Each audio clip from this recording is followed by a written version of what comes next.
Bonjour à tous, ravi de vous retrouver pour un nouvel épisode de Mark & Strat. Aujourd'hui encore, on va parler des grands enjeux du secteur de la publicité, de la communication et aussi des médias. Tiens, faut-il un rôle politique pour les annonceurs? C'est en tout cas le souhait des éditeurs de presse. Ils sont de plus en plus nombreux à monter au créneau pour défendre un retour des investissements publicitaires vers les médias d'information, alors qu'ils sont aujourd'hui très largement aspirés par les plateformes.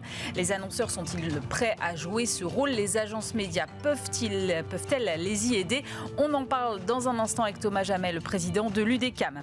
Et puis le défi de la transformation, chaque entreprise y est aujourd'hui confrontée. Les agences rivalisent de créativité pour mieux les accompagner. L'agence Change, elle, mise sur le concept de bénévolence. Ce sera la deuxième partie de cette émission. Bienvenue dans Mark & Strat, c'est l'épisode 32.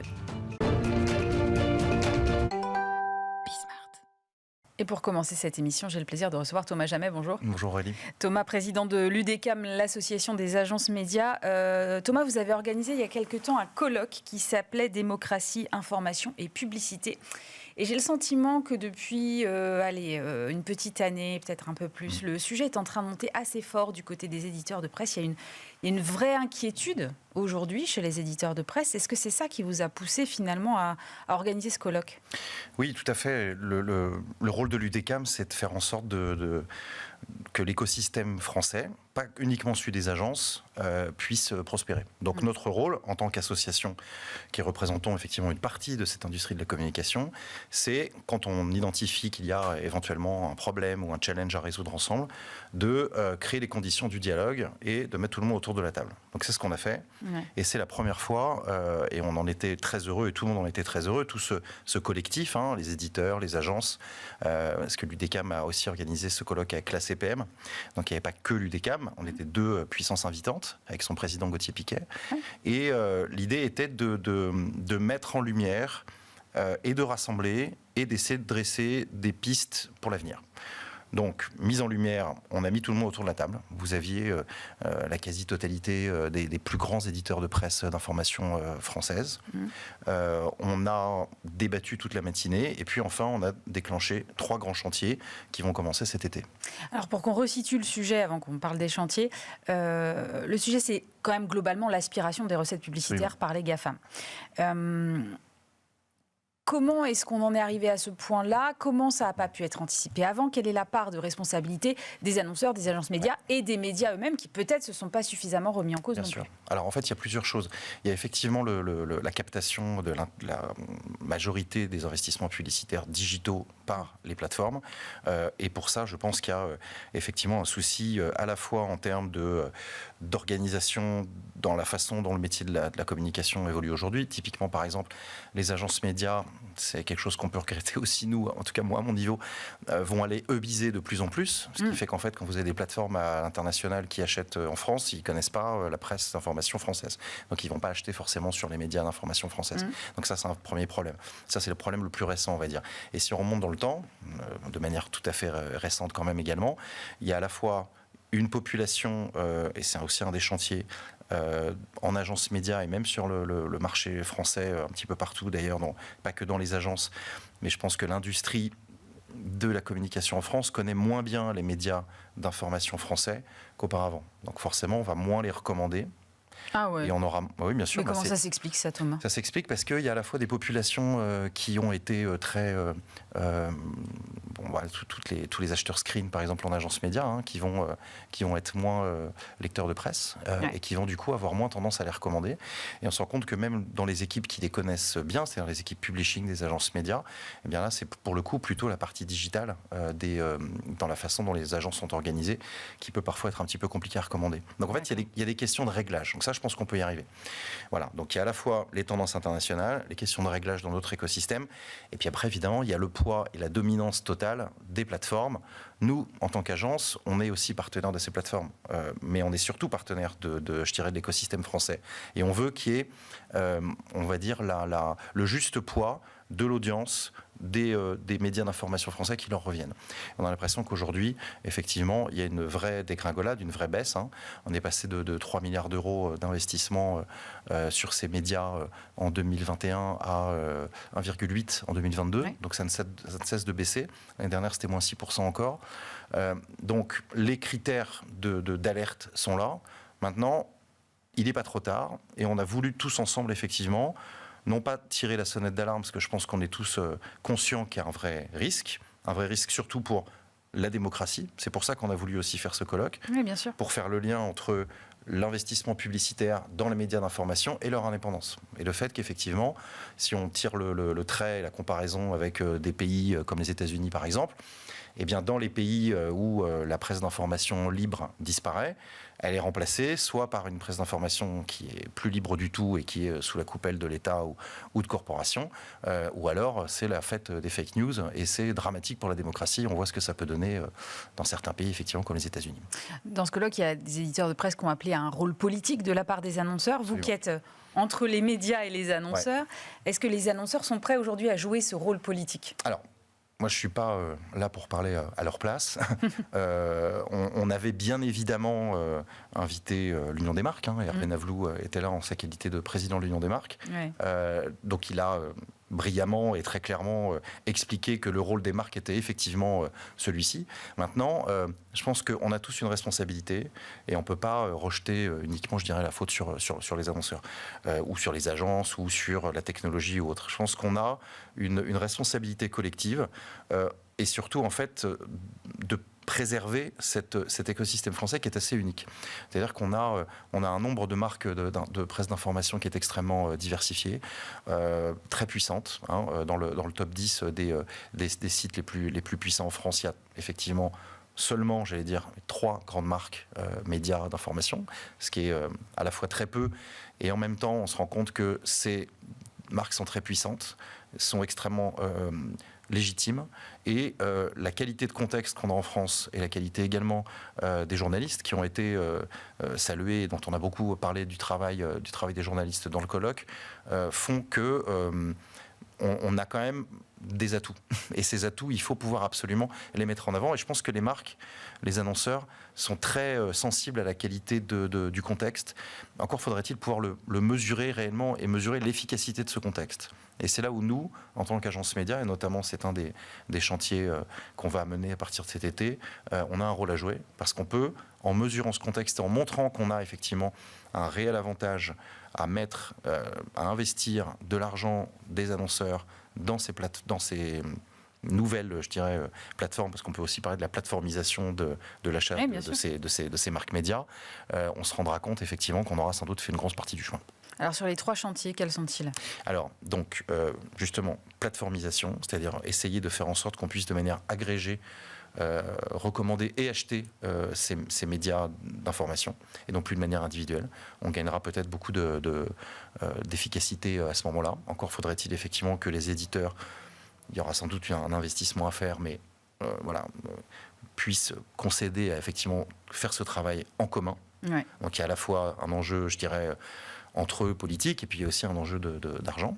Mais c'est tout à fait possible. On voit que le marché se met de plus en plus, on l'a vu sur d'autres chantiers, comme par exemple la télévision récemment et le fameux indicateur du GRP. On a vu qu'il y a de plus en plus effectivement de grandes discussions communes, donc on peut penser que ça va avancer. En tout cas, on est très, très heureux de lancer ce chantier et de faire en sorte qu'il puisse se développer. Le deuxième, c'est la pédagogie. J'en parlais tout à l'heure. Pédagogie au sein des agences. Ça, c'est plutôt pour nous, je pense, assez important de le faire. On avait d'ailleurs invité toutes les populations digitales des agences médias dans ce colloque qu'on a mené à la Sorbonne. L'idée était d'avoir justement des populations qui n'ont pas l'habitude de voir les éditeurs. Qui ont plutôt l'habitude de voir les grandes plateformes digitales, les grandes marques digitales, mais pas les éditeurs. Alors parfois ils voient je dirais la partie régie ou la partie opérationnelle des médias, mais ils ne voient pas forcément les éditeurs. Et là, c'était ça qui était intéressant pour nous, c'était d'avoir les rédacteurs en chef et les éditeurs. Donc ça, je pense qu'il y a une grande partie de ce travail qui est déjà mené aussi par la CPM, avec son directeur général Stéphane Baudier, avec notamment Demain la presse, pour faire de l'évangélisation au sein des agences.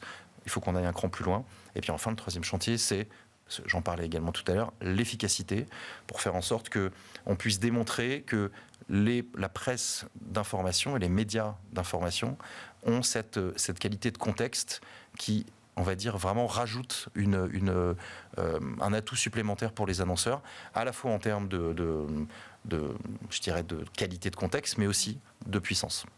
Est-ce qu'il faut aussi un petit coup de pouce du régulateur sur ces sujets ? Oui, alors après, en France, on aime beaucoup réguler. c'est toujours un double tranchant, hein, donc ouais, je pose la question. Je pense qu'il faut, de mon point de vue, très certainement, mais on a la chance d'avoir des médias d'information qui sont extrêmement puissants, malgré effectivement la domination des plateformes. On a également les états généraux de l'information, et on ne veut pas se substituer aux états généraux de l'information avec ce colloque, dont il va sortir un certain nombre de mesures qui vont justement peut-être être une base de travail pour le législateur. Donc c'est là où on aura peut-être quelque chose qui sortira. Il y a des propositions qui ont été faites également lors du colloque, mais nous, avec l'UDECAM, on n'est pas là pour faire en sorte d'avoir, je dirais, un appel à la régulation, aux législateurs de toujours faire des lois et des lois et des lois. On est là plutôt pour faire du soft power, de l'animation et faire en sorte surtout d'avoir une vraie prise de conscience du collectif. L'UDECAM est au cœur et au centre de l'écosystème et de l'industrie de la communication. Oui. Donc notre rôle, c'est de peser tout notre poids, de mettre en lumière et avec ce colloque notamment, de créer les conditions d'un dialogue et d'une vraie discussion. Il y a une opposition aujourd'hui entre les médias d'information, où on parle effectivement d'information, qu'on trouve donc dans des médias traditionnels, et une espèce de bataille de l'attention et de l'émotion qui serait plutôt orientée sur le digital. Comment on réconcilie les deux et sont-ils d'ailleurs réconciliables ? Je pense qu'ils sont réconciliables dans la mesure où les grands médias d'information ont déjà pris ce virage quand même, non pas du sensationnalisme ou de l'émotion à tout crin, mais en tout cas des formats. Et on se rend compte qu'ils savent fabriquer des formats très impactants, mais avec une vraie différence par rapport à des plateformes que je ne citerai pas, qui se basent sur des faits vérifiés, créé par des journalistes, produit par des équipes de production et pas avec des images de stock ou même le consommateur ou l'audience elle-même qui créerait le contenu et qui du coup ne serait pas vérifié. Donc je pense que c'est pas inconciliable. Il faut faire en sorte d'avoir la bonne tonalité et je suis persuadé que on le voit, les investissements qui sont faits dans les équipes de production digitale, notamment des grands médias français, vont créer non pas une sorte allez, je vais le dire, un anti-TikTok par exemple, parce que c'est pas possible, c'est pas du tout la même chose, c'est pas la même fonction média. Mais en revanche, je pense que travailler sur une qualité éditoriale et avoir un format impactant et créatif en vidéo, c'est tout à fait possible. D'ailleurs, c'est déjà le cas. Est-ce que vous êtes fixé des échéances pour ces 3 chantiers ? Quelle va être la suite là ? L'idée, c'est de les lancer cet été, donc, en tout cas avant l'été. Le colloque a eu lieu il y a un mois précisément. On est en train là, de mettre en place ces 3 chantiers, à la fois avec les éditeurs, au sein des agences, et puis également avec tous ceux qui veulent y participer, y compris l'Union des marques bien sûr et les annonceurs. On va les mener au mois de juin, au mois de juillet. L'idée étant, d'ici la fin de l'année, d'avoir des choses concrètes à proposer au marché. L'idée de ce colloque, c'était pas uniquement de rassembler et de créer du collectif, même si c'était un des éléments importants, mais c'était aussi de fonder une sorte de base sur laquelle on va pouvoir travailler de façon un petit peu différente. Et les agences médias, avec ce colloque, ont montré qu'elles étaient au rendez-vous. Et je pense qu'avec la directrice générale de l'UDECAM, Magali Florence, ça va être un fil rouge de cette capacité qu'on va avoir à développer de plus en plus des initiatives pour défendre l'écosystème français. On va beaucoup parler également cette année, c'est dans le programme de l'UDECAM, de l'exception culturelle française. Donc je pense qu'on a un rôle à jouer et une place importante dans l'écosystème pour la défense vraiment de ce modèle français. Merci beaucoup Thomas Jamel. Je rappelle que vous êtes président de l'UDECAM.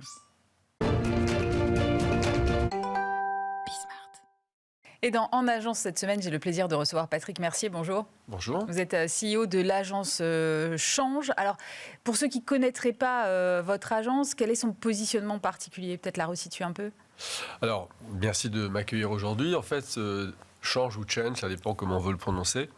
C'est une agence qui a 15 ans et qui se positionne comme une agence intégrée avec un positionnement particulier autour du concept de la bénévolence. En fait, c'est le nouveau mot de bienveillance qui, en synthèse, veut dire comment, dans toutes les stratégies, dans toutes les communications, on met les marques du côté des gens.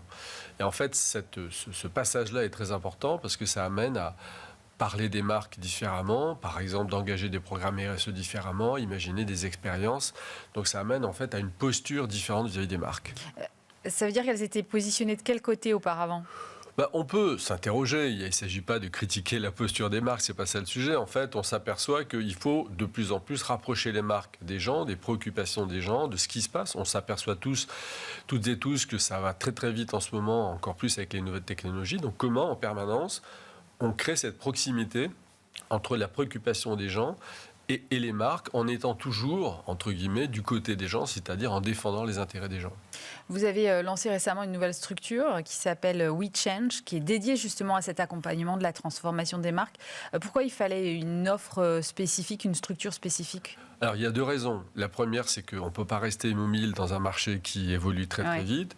La seconde, c'est qu'on s'aperçoit qu'on a été confronté pendant plein d'années, en fait, à des demandes de nos clients en disant « Très bien, vous nous aidez sur la com, comment vous pourriez nous aider ?» sur la transformation, puisqu'en fait, on a un rapport assez intime avec les entreprises et les marques. Et en fait, par notre expérience, par nos histoires, on a pensé que WeChange pouvait accompagner la transformation des marques, et notamment, en fait, dans toutes les problématiques d'expérience, parce qu'on s'aperçoit qu'entre la com et l'expérience, c'est 2 mondes qui sont assez proches, et donc il nous semblait utile de mettre en place cette offre, qui est la première étape d'un nouveau modèle, dont je vous parlais dans un instant, qui est en fait comment on peut proposer aujourd'hui aux annonceurs, petits, grands ou moyens, un nouveau modèle d'agence, plus en adéquation avec l'environnement du business, l'évolution de la société. Ça veut dire que la communication aujourd'hui va peser davantage sur la stratégie des entreprises ? Je pense que la communication est une impulsion. Cette impulsion peut aller jusqu'à la transformation, c'est-à-dire que de temps en temps, on s'est aperçu qu'il y avait une distorsion entre le discours de marque et par exemple l'expérience qu'on pouvait rencontrer dans un magasin, par exemple, si on parle du retail. Et en fait, nous, on veut essayer de réconcilier les deux avec, alors vous pourriez poser la question de est-ce que vous ne faites pas un travail de ce que font les boîtes de consulting ?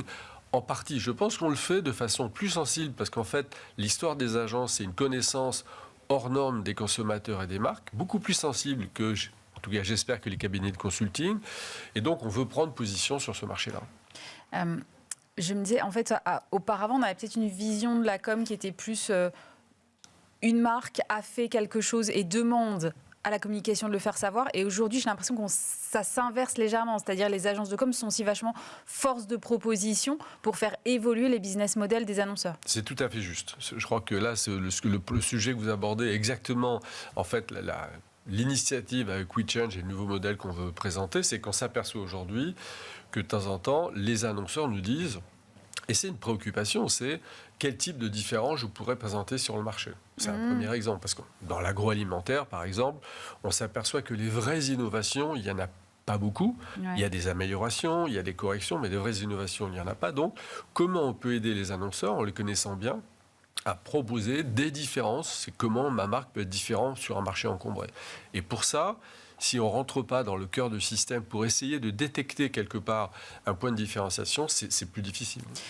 Si je comprends bien ce que vous proposez, ça passe beaucoup par l'expérimentation. Les marques, elles n'expérimentent pas suffisamment de choses, elles n'osent pas suffisamment selon vous ?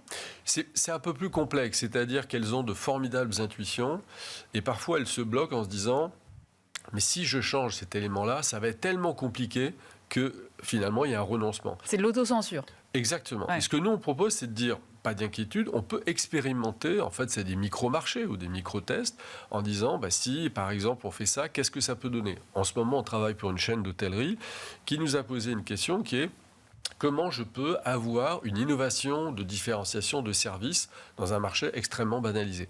On n'a pas généralisé la proposition, on la met en place dans quelques unités, on la teste, on l'expérimente, et si effectivement les résultats sont probants, on les généralise. J'ai remarqué que dans vos équipes, il y avait un docteur en psychologie sociale. Absolument. Alors pourquoi cette expertise en particulier ?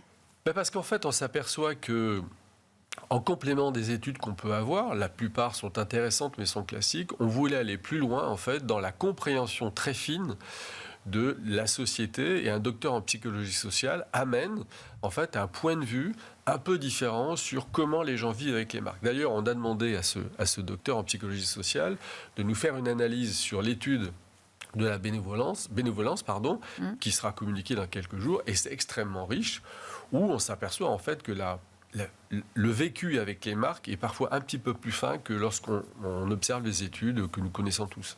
C'est-à-dire que vous allez gagner en granularité, en fait. Exactement. Et en meilleure compréhension, en fait, de ce qui se passe dans la tête des gens. Sur ce nouveau modèle d'agence, comment vous le définiriez, en fait, en quelque sorte, si on devait résumer un peu ça?